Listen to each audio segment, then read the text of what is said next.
स्वागत है सबका आज की वीडियो में।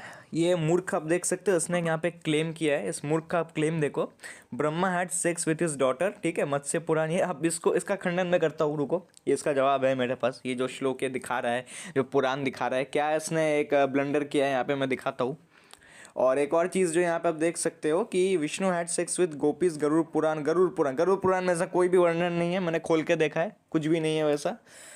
लेकिन जिस पुराण से इसने उठाया है, ठीक है, मैं वहाँ पे प्रकरण आपको समझा दूंगा कि वहाँ पे एक्चुअली बोला क्या जा रहा है। क्योंकि शिव पुराण और स्कंद पुराण से ये लोग प्रकरण लेके आते हैं।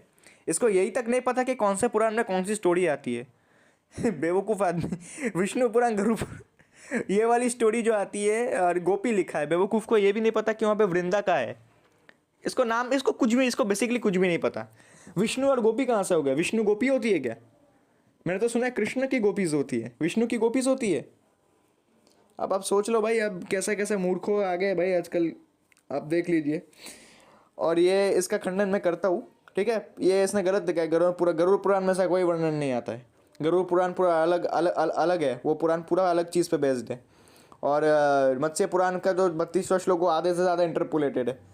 इनको कुछ घंटा नहीं पता है। तो मैं ये दोनों चीज़ों बात का खंडन करता हूँ। और वाल्मीकि रामायण का जो उसने लिखा है वहाँ के नीचे, वो बेवकूफ़ आदमी है। वहाँ पे ऐसा वाल्मीकि रामायण में कोई वर्णन नहीं मिलता है विष्णु और ये ब्रह्मा का। ये दोनों जो इसने क्लेम किया है, मैं इसका रिफ्यूटल देता हूँ, ठीक है। तब तक आप ये वीडियो देखते रहिए आगे, तब तक मैं इसके बजाता हूँ। मतलब एक चीज़ भाई, अगर पोस्ट बना रहे हो तो एटलीस्ट नॉलेज ठीक ठाक तो रखो। उल्टे सीधे पुराणों का नाम लिखा है। शिव पुराण लिख देते, स्कंद पुराण लिख देते, तब भी समझ लो। गरुड़ पुराण में कौन सा वर्णन आ गया? इसको पता ही नहीं है कि मैं क्लेम क्या कर रहा हूँ। आगे देख तो होता है क्या है। क्योंकि इस बेवकूफ़ को पता ही नहीं है कि जो ब्रह्म वैवर्त पुराण है उसके चैप्टर 35 में ही यहाँ पे क्लियर कर दिया गया है कि जिस सरस्वती के साथ ब्रह्मा की विवाह की बात की जा रही है, वो सरस्वती ब्रह्मा की पुत्र है ही नहीं। वो यहाँ पे जो ब्रह्म वैवर्त पुराण है यहाँ पे बताया जा रहा है कि वो विष्णु के मुखारविंद से उत्पन्न हुई है। यहाँ पे खुद लिख रहे हैं कि जब ब्रह्मा जी जब जाते हैं शिव विष्णु के धाम पे, तो उनके मुख से उत्पन्न हुई जो कन्या है, ठीक है, वही कन्या के साथ विवाह होता है, उसका नाम सरस्वती होता है। और यहाँ पे आपको कल्प भेद समझने आना चाहिए। कल्प भेद यानी क्या होता है?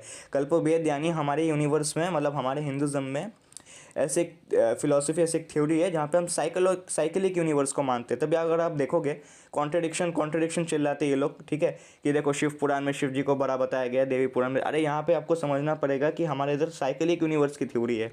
जैसे ये यूनिवर्स है, इस यूनिवर्स की क्रिएशन हुआ जहाँ हम रहते हैं, ये यूनिवर्स भी एक दिन ख़त्म होगा, सब कुछ ख़त्म हो जाएगा, फिर दोबारा यूनिवर्स की रचना होगी। उसी प्रकार कई सारे यूनिवर्सेस बन चुके हैं और अलग अलग यूनिवर्स में जो है, अलग अलग टाइम पे जो है, एक ही ब्रह्म तत्व ने अपने आप को अलग अलग रूपों में जो है सुप्रीम दिखाया है। कभी शिव जी के रूप में दिखाया है, कभी विष्णु के रूप में दिखाया है, कभी देवी के रूप में दिखाया गया है, ठीक है।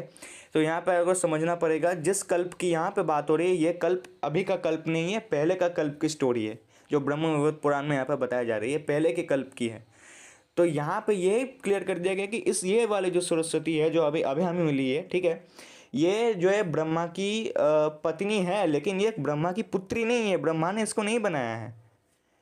इस वाले सरस्वती का विवाह जो है, ये जो उत्पन्न हुई है, ये विष्णु के मुखार बिंदु से उत्पन्न हुई है, यानी विष्णु की पुत्री बोला जा सकता है, ब्रह्मा की पुत्री नहीं। यहाँ पर श्लोक पे क्लियर कर दिया गया है, ठीक है।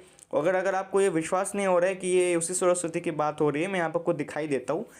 एक और मैं आपको दिखा देता हूँ, एक सेकंड रुको। फिर बाद में जो है उसी श्लोक में ये भी क्लियर कर दिया जाता है कि वही सरस्वती है जो वेना धारण करती है, यानी ये वही है, लेकिन अलग अलग कल्पों में जो है, अलग अलग रूपों में आती है, ठीक है। इस वाले कल्प में जो है, ये जो है सरस्वती जो है, ये विष्णु के मुखार बिंद से उत्पन्न हुई है, यानी ये ब्रह्मा की पुत्री नहीं है। तो अब जब ये ब्रह्मा की पुत्री ही नहीं है, तो ब्रह्मा को ये विष्णु जी ने दिया है कि आप इससे विवाह कीजिए।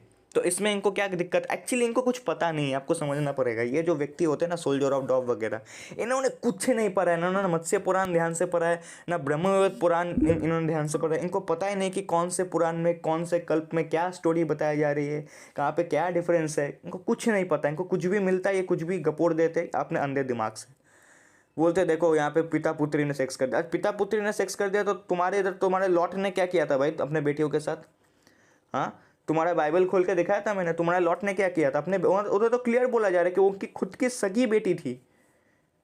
और अपनी सगी बेटियों के साथ इन्होंने जो है बलात्कार कर दिया है खुद का ये। और उससे ज़्यादा घटिया थ्योरी तो ये है, इनके अंदर तो ये बोला जाता है कि एडम और ईव जो है इन दोनों को भगवान ने बनाया है, और उस हिसाब से अगर देखा जाए तो ये दोनों भगवान की ही संतानें हैं, नहीं ना? तो ये तो भाई बहन हैं उस हिसाब से, नहीं ना? तो भाई बहन जो है आपस में सेक्स करते हैं, फिर उनके जो बेटे होते हैं वो भी भाई बहन होते हैं, वो भी आपस में। इससे घटिया थ्योरी और क्या हो सकती है? तो ये तो आपको क्लियर हो गया कि बहुत लोग बोलते हैं कि देखो ब्रह्मा जी के शादी कर लिए। अरे ब्रह्मा जी कौन से सरस्वती से शादी करती है वो तो देखो, ठीक है? और मत्स्य पुराण में जो वो स्टोरी आती है जहाँ से दिखा था 32 से 47वां श्लोक जो दिखा रहा था वो इंटरपोलेटेड है। उसके आधे वर्जन में कुछ और बताया जा रहा है, दूसरे वर्जन में कुछ और बताया जा रहा है। अब आपको देखना पड़ेगा आप कौन सा वर्जन पढ़ रहे हो, और ये आपको वही वर्जन दिखाएंगे जो वामपंथियों के द्वारा जो है इंटरपोलेटेड है, ये आपको वही दिखाएंगे। मैक्स मुलर के द्वारा ट्रांसलेशन, ये ट्रांसलेशन, वो ट्रांसलेशन। और कभी कभी तो इसका एक ये बेवकूफ़, ये भी इसका एक बेवकूफ़ सब्सक्राइबर था, ये बोल रहा था कि ऋग्वेद में जो है विष्णु जी ने जो है बीफ बनाया था, गौ का मांस बनाया था इंद्र के लिए। जबकि मैंने पूरा मैंने भाष्य चेक किया, शायन भाष्य चेक किया, इनफैक्ट आर्य समाजियों का भी भाष्य मैंने चेक किया, वहाँ पे भी ऐसी बातें नहीं लिखी है। आप सोच लो ये लोग कहाँ कहाँ से पढ़ के आते हैं। तो ये तो आपको क्लियर हो गया कि ब्रह्मवेद पुराण में जिस सरस्वती की बात हो रही है वो जो है ब्रह्मा जी की पुत्री नहीं है, वो विष्णु के मुखारविंद से उत्पन्न हुई है ये सरस्वती, और उसी के साथ जो है ब्रह्मा जी का विवाह होता है, ठीक है? ये आपको यहाँ पे पता लग गया है। आगे इसने एक और आक्षेप लगाया है कि क्या बोलते हैं उसको, विष्णु और वृंदा के प्रकरण पे। आइए उस पर भी बढ़ते हैं आगे। तो उसके लिए ये लोग नीचा दिखाने के लिए क्या करते हैं, ये लोग ये शिव पुराण का ये वाला श्लोक दिखाते हैं, और कौन सा श्लोक दिखाते हैं, फिर ये वाला श्लोक दिखाते हैं ये लोग, फिर जो है ये वाला श्लोक दिखाते हैं और बोलते हैं देखो ऐसा ऐसा है। लेकिन क्या अगर आप इनसे पूछो कि तुमने क्या विष्णु और वृंदा का ये पूरा प्रकरण पढ़ा है शिव पुराण में या स्कंद पुराण में, कहीं पे भी तुम लोगों ने पढ़ा है? ये दोनों पुराणों में आता है, स्कंद पुराण में भी आता है, शिव पुराण में भी आता है। तो इन्होंने बोलेंगे हम लोगों ने नहीं पढ़ा है। अच्छा क्यों नहीं पढ़ा है? नहीं पढ़े इसलिए नहीं पढ़े क्योंकि कुछ पता ही है नहीं, इनको पता ही नहीं कि विष्णु जी ने ऐसा क्यों किया। और आपको मैं एक चीज़ क्लियर कर देता हूँ, इस पूरे चैप्टर में कहीं पे भी जो है विष्णु जी के साथ वृंदा का संस्कृत ट्रांसलेशन में, ओरिजिनल ट्रांसलेशन में कहीं भी जो है संभोग का उल्लेख नहीं मिलता है, सेक्स इंटरकोर्स का उल्लेख नहीं मिलता है, जिसके ये सोल्जर ऑफ डॉग और बोरी चावल वाले जैसे लोग आक्षेप लगाते, ऐसा कुछ नहीं मिलता है। क्योंकि अगर आप ओरिजिनल संस्कृत ट्रांसलेशन पढ़ोगे तो आपको पता लगेगा ऐसा कुछ भी नहीं है, ठीक है? वो मैं आपको बताऊंगा कौन से वाले श्लोक को लेके जो ये लोग गड़बड़ी करते हैं और वो लोग उसको संभोग समझ लेते हैं। लेकिन उससे पहले हम जान लेते हैं कि जो विष्णु और वृंदा का प्रकरण क्या है। तो एक टाइम पे जलंधर नाम का एक असुर रहता था। ये जलंधर कौन था? ये वृंदा का पति था, ठीक है? वृंदा का पति था और इसको वरदान प्राप्त था कि इसको कोई परास्त नहीं कर सकता। शिव पुराण पे जाके अब ये रुद्र संहिता पे आप जाके ये पढ़ सकते हो, ठीक है? ये रुद्र संहिता में आता है। तो उसमें फिर क्या करता है, ये जो जलंधर नाम का जो असुर था, ये हर जगह जाके उत्पात मचाता है, हर जगह जाके जो है युद्ध करता है, और वहाँ की जो कन्याएं होती है उनका जो है पतिव्रत वो भंग करता था। इन मूर्खों को ये नहीं दिखता है कि यहाँ पे बोलते विष्णु जी ने पतिवत भंग कर दिया, पत्नीवत भंग कर दिया, वो करते। तो बोलो कि वृंदा का जो पति था वो खुद क्या करता था, दूसरे के पत्नियों पे जाकर नजरें डालता था। और तो और उसने एक बार शिव जी की जो भार्या है पार्वती जी, उन पे ही उन्होंने दृष्टि डाल दी। उनको जीतने के लिए वो कैलाश पे आक्रमण कर दिए थे। और उस टाइम पे शिव जी को भी जो दिक्कत हो रही थी उनको परास्त करने में जलंधर को, क्योंकि ऐसा वरदान था कि जब तक वृंदा का पतिव्रता धर्म इतना स्ट्रांग है कि जब तक वो नहीं टूट जाता जलंधर को कोई परास्त नहीं कर पाएगा। और अगर जलंधर परास्त नहीं हुआ तो जलंधर जो है वो सृष्टि में ऐसे ही उत्पात मचाता रहेगा और दूसरी स्त्रियों का जो भी सम्मान लूटेगा या फिर उनका भी पतिव्रत भंग करेगा। तो इतने सारी स्त्रियों के पतिव्रत भंग ना हो, इसीलिए विष्णु जी ने जो है जलंधर का रूप धारण करके जो है वो गए थे कहाँ पे, वृंदा के पास गए थे। और वृंदा के पास जाके वो क्या बोलते हैं, जलंधर का रूप लेके वो जाते हैं, ठीक है? किस लिए जाते हैं? उनको कोई शौक नहीं था वृंदा के ऊपर, उनको कोई काम आसक्ति नहीं थी, वो सृष्टि को बचाने के लिए ये दायित्व अपने ऊपर लेते हैं, ठीक है? और फिर वहाँ पे आगे का आप यहाँ पे देख लीजिए कि यहाँ पे ये बताया जा रहा है शिवजी जो है वो जलंधर का वध कर देते। कैसे वध कर देते हैं, क्यों वध कर, क्योंकि वृंदा का पतिव्रता धर्म विष्णु जी ने भंग कर दिया जलंधर का रूप धारण करके। वृंदा को लगा ये जलंधर है और उनको जाके वो आलिंगन की, उनको चुम्बन दी, ठीक है। वहाँ पे कहीं सेक्सुअल इंटरकोर्स की बात नहीं है, बस माथे पे किस करने की बात है, ठीक है। विष्णु जी को कोई काम आसक्ति नहीं थी, वो तो सृष्टि को बचाने के लिए जलंधर का रूप धारण करने गए थे, ठीक है। फिर वहाँ पे जो है वृंदा जो है क्रोधित होकर क्या बोलती है, आप यहाँ पे देख सकते हो कि दैत्र शत्रु अधम ऐसा बोल के जो है वो विष्णु को संबोधित करती है कि तुमने मेरे पतिव्रत धर्म को जो है भंग किया है। यानी विष्णु जी को, मतलब वृंदा जी को पता लग जाता है कि मेरा पति नहीं है, पति के रूप भैष्म विष्णु जी थे। फिर जो है वो विष्णु जी को श्राप दे देती है। और इसकी आगे की स्टोरी अगर आप पढ़ोगे, इसकी वजह से ही जो है जब राम अवतार लिए थे विष्णु जी, तब जो है वो पत्नी का वियोग सहे थे, क्योंकि वृंदा ने ऐसा श्राप दिया था, ठीक है। तो आप वृंदा और विष्णु का जो पूरी स्टोरी है ना, वो आप स्कंद पुराण में और शिव पुराण में जाके पढ़िए, बहुत ही अच्छी स्टोरी है, कुछ गलत नहीं है उसमें, आप जाके पढ़ लीजिए, आपको पूरा पता लग जाएगा। इन्होंने तो पढ़ा है नहीं, ये बस बकवास करेंगे आके, इन्होंने कुछ पढ़ा है ही नहीं इन लोगों ने। यहाँ पे मैंने पूरा समझा दिया था जलंधर कौन था, जलंधर क्या करता था। तो जलंधर को आतंक जो था सृष्टि से खत्म करने के लिए जो है वृंदा का पतिव्रता भंग करना बहुत ज़्यादा आवश्यक था। इसीलिए विष्णु जी ने जो है जलंधर का रूप धारण करके बस उनके सामने गए और वृंदा ने जलंधर समझ के उसको किस कर दिया, और बस वहीं पे बस उतना ही किया, उससे ज़्यादा कुछ नहीं हुआ। और फिर वृंदा को बाद में पता लगे विष्णु था, और विष्णु जी सृष्टि के लिए अपना बलिदान दे देते हैं, ठीक है। उसका क्यों ऐसा देते मैं आपको आगे बताता हूँ। फिर आप ये शिव पुराण का यहाँ पर पढ़ लीजिए। यहाँ पे क्या बताया जा रहा है कि जब वृंदा जो है अपने पति के वियोग में भस्म कर देती है अपने आप को, तब विष्णु जी जो है उनका भस्म अपने ऊपर लगा के उनके वियोग में रो रहे हैं। विष्णु जी को बहुत बुरा लगा, वो नहीं, वो एक यहाँ पे आपको समझना पड़ेगा कि विष्णु जी को कोई शौक नहीं था किसी स्त्री का पतिव्रत भंग करने का, लेकिन वो बाध्य हो गए थे। दोनों में डिफरेंस है। एक होता है अगर सच में विष्णु जी की वृंदा के ऊपर कोई गंदी दृष्टि थी कि नहीं ये मुझे ये चाहिए, तो वो माना जा सकता था। लेकिन यहाँ पे जो है विष्णु जी ने जो है वृंदा का पतिव्रत इसलिए भंग किया था क्योंकि जब तक उसका पतिव्रत भंग नहीं हो जाता, ये जलंधर का आतंक बढ़ता रहेगा और वो जो है दूसरी स्त्रियों के ऊपर भी जो है अपना अधिकार जताएगा। जैसे यहाँ पे पार्वती जी के ऊपर अधिकार जताने के लिए उसने कैलाश पे आक्रमण किया था और शिव जी के साथ उसकी युद्ध हो रहा था। ये वाला प्रकरण वो आपको नहीं दिखाएंगे, नहीं सुनाएंगे। क्यों नहीं सुनाएंगे? रीज़न है क्योंकि उनको पता ही नहीं है, उन्होंने कुछ जाना ही नहीं है, या तो जानते हुए भी वो नाटक करते हैं। और मैं तो पूरा कन्फर्म हूँ ये जो सोल्जर ऑफ डॉग है इसने घंटा कुछ नहीं पढ़ा है, ये तो मैं जानता हूँ, कुछ नहीं पढ़ा है इसने।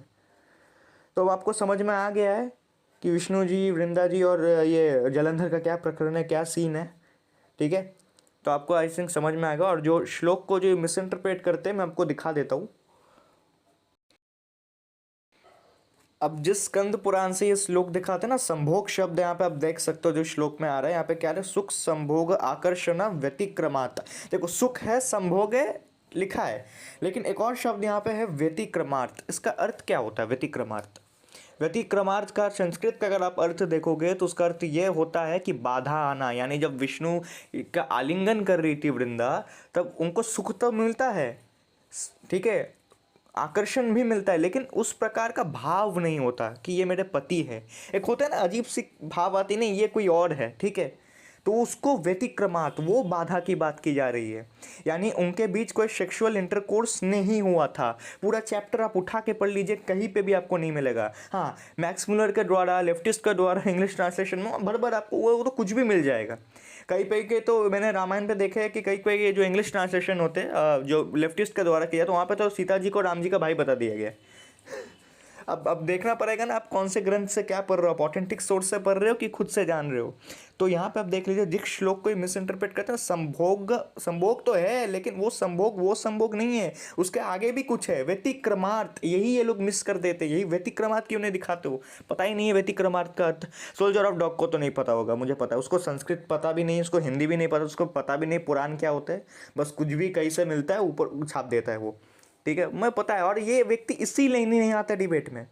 मैंने इसको 1000 बार बुलाया कि आओ डिबेट कर, तो डिबेट, इसको पता है कि नहीं जीत पाएगा, क्योंकि इसको पता है कि अगर मैं कुछ भी बोलूँगा तो ये फंसूंगा। इसने कुछ भी नहीं पढ़ा है, क्योंकि मैं तो सीधा पूछूंगा कहाँ से दिखा रहा है, कौन से पुराण से दिखा रहा है, क्योंकि इसको ना संस्कृत का श्लोक आता है, इसको ना संस्कृत का अर्थ पता है, कुछ नहीं पता इसको, और इसके हर एक बातों का खंडन है। मैंने तो विष्णु वाला वृंदा वाला दिखाई दिया, और वो जो दिखाया था उसने क्या बोलते हैं उसको, ब्रह्मा सरस्वती वाला, तो मैंने समझा ही दिया कि कौन सी सरस्वती की बात हो रही है उधर, कल्प भेद क्या होता है, मेटाफर क्या होता है। यहाँ पे भी आप समझ लो कि संस्कृत के शब्दों को कैसे ये लोग तोड़ मरोड़ के दिखाते हैं, इनको खुद ही नहीं पता संस्कृत का। और इसलिए मैं बोलता हूँ जो संस्कृत के श्लोक होते हैं, जो अर्थ होते हैं, वो ट्रेडिशनल आचार्य और मठों में ही पढ़ा करो। वैदिक संस्कृत के अर्थ इंग्लिश में कभी आप नहीं निकाल सकते, क्योंकि कुछ ऐसे ऐसे शब्द होते, कुछ ऐसे ऐसे आकार होते हैं, आप नहीं निकाल पाओगे। कुछ ऐसे ऐसे शब्द होते हैं, कुछ हद तक आप निकाल सकते हो। तो यहाँ पे मैंने समझा दिया कि स्कंद पुराण के किस श्लोक के आधार पे ये बोलते हैं संभोग हुआ है, इंटरकोर्स सेक्स हुआ है, कुछ नहीं हुआ है भाई। व्यतिक्रमार्थ आता है, वो आगे उड़ा ही दिया उन्होंने, दिखाया ही नहीं। ठीक है, तो अब जब इतना सेक्स और रेप की बात ये उठा ही लिया है, तो मुझे ये थोड़ा बता देना। जेनेसिस 6.2 में the sons of God saw the daughters of man that they were fair and they took them wives of all which they close. The sons of con came in to daughters of man had sex with human women producing the mighty old man of renown. तो यहाँ पे तुम्हारे God तो खुद ही sex कर रहे हैं भाई इंसानों के साथ। यहाँ पे तो क्लियरली लिखा जा रहा है। तुम्हारा आई थिंक बाइबल तो मेटाफोर नहीं है। किसी भी चर्च पे जाके ये नहीं बोल सकते कि बाइबल मेटाफोर है, ये इंटरपोलेटेड वो इंटरपोलेटेड, नहीं ना।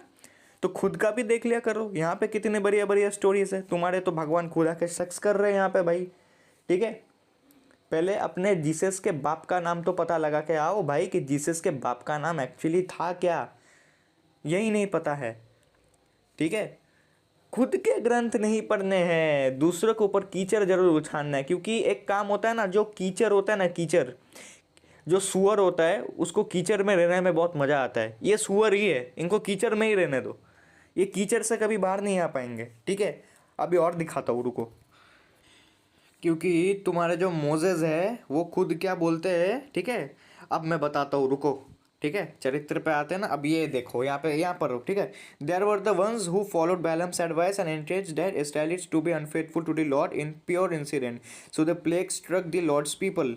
बहुत बढ़िया। Now kill all the boys and kill every woman who has slept with a man, but save for your selves every girl who has never slept with a man. ये बताओ भाई, ये क्या है? ये मोजेस क्या बोल रहे हैं यहाँ पे? तुम्हारा मोजेस जो था वो ईश्वर का कोई ये था ना, डिसाइपल, दूत, नहीं ना। ये देखो भाई, खुद देखो क्या बोल रहे हैं यहाँ पे। मार दो, सभी मर्दों को मार दो, उन स्त्रियों को भी मार दो, लेकिन उन स्त्रियों को मत मारना जो वर्जिन है, उनको अपने साथ सेक्स स्लेव बना के ले चलो।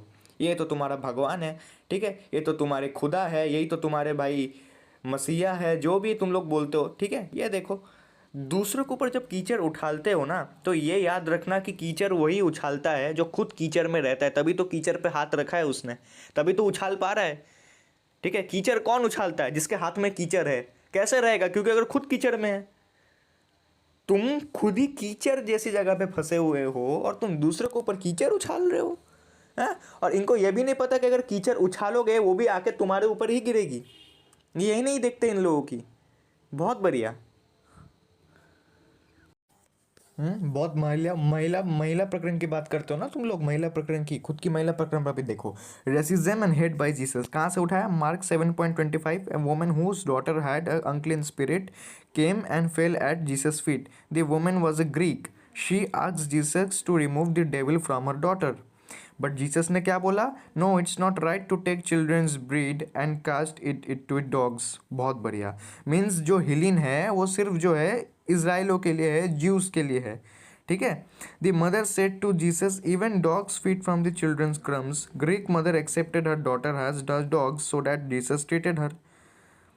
मतलब यहाँ पे जो है जीसस जो है यहाँ पे एक महिला से ज़बरदस्ती करवा रहा है ताकि वो अपने बेटी को कुत्ते के समान माने।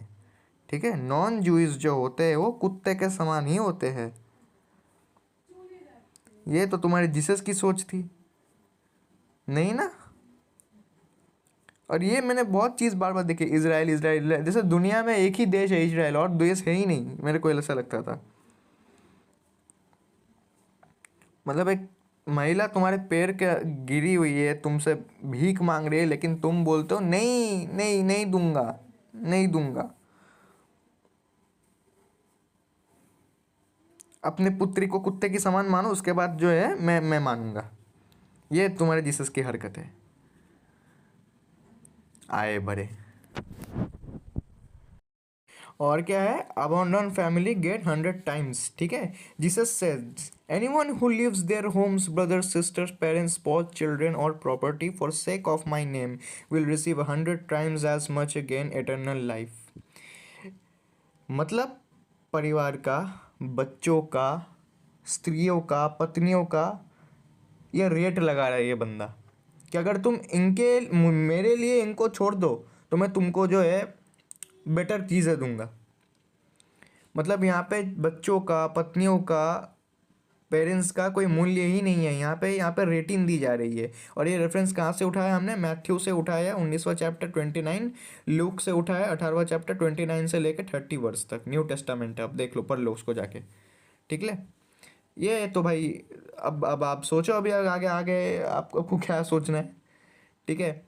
एक ऐसा भगवान जो फोर्स कर रहा है कि मेरे लिए तुम कुछ भी करो, और अगर मेरे लिए नहीं कह रहे तो भाई या तो तुम्हारे भगवान, तुम्हारे आने वाले बच्चे बीमार हो जाएंगे कहीं कहीं पे। ऐसा रेफरेंस मैंने दिखाया था एक वीडियो में कि तुम्हारे बच्चों को भी जो है भुगतना पड़ेगा तुम्हारे पापों का फल, ये वो, जस्ट बिकॉज तुम मुझे नहीं मानते। अब देख लो, अपने पत्नी का, अपने पेरेंट्स का, अपने बच्चों का तुम प्राइस कैसे सेट कर सकते हो?